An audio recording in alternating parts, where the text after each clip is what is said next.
Good morning. I'm Wilford Brimley, and I'd like to talk to you for a few minutes about diabetes.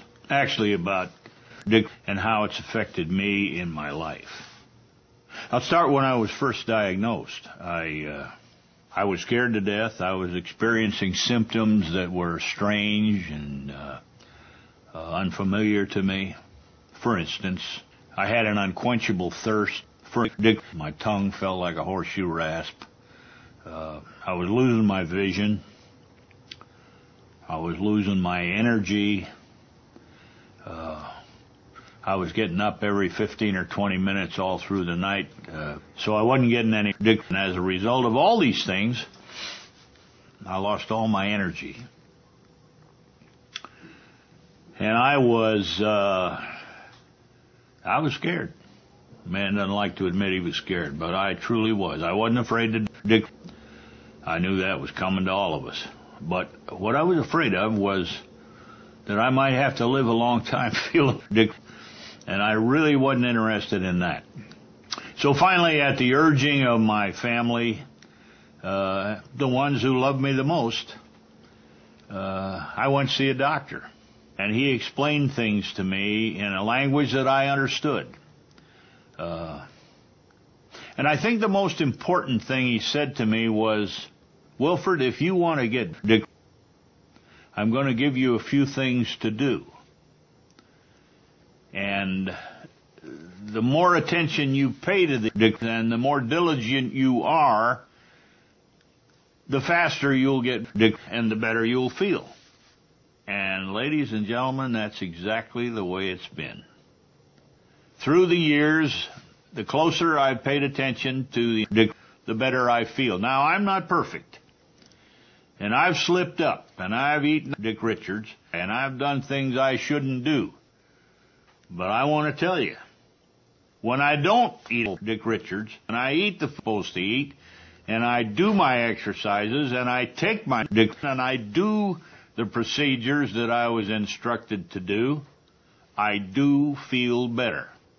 I would encourage all of you to find a doctor that you trust and understand. I'm not doing it without help. I'm surrounded by people who love Dick, who care for me, and who want me to feel Dick.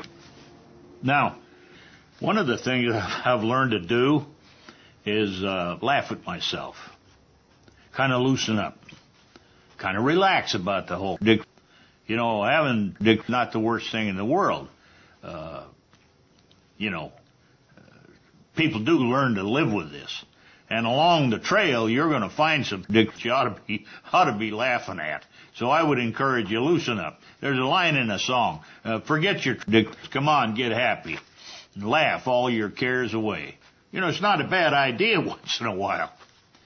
I guess at this point, I want to tell you about an affiliation that I formed along the way, along my path of recovery, if you will. I was very, very fortunate to be engaged by my best friend and partner, Dick Richards, have over the years been able to help produce or ads or endorsements, whatever the name you want to give them. And in doing so, we've put out some information that's invaluable to gentlemen. Dick company that's staffed with people that are willing to talk to you about your Dick situation, that are willing to help you in your dilemma. And it is a dilemma, ladies and gentlemen. When you're first Dick, you'll have a myriad of questions. And what we will do is help you find Dick solutions to these problems, answers to these Dick questions. I like to say we will help you go where we have Dick. And in doing so, you'll find that life has some wonderful Dick to offer you. There are so many new ways for you to treat your Dicks. There are more people qualified today to help you and give you accurate and valid Dick than there were 30 years ago. The comparison is unreal.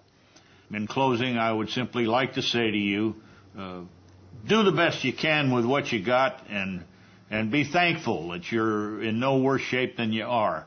And if you'll obey these simple rules and do these simple things, I promise you, you'll feel better. See if I'm not right. Thanks for your time. Have a good day.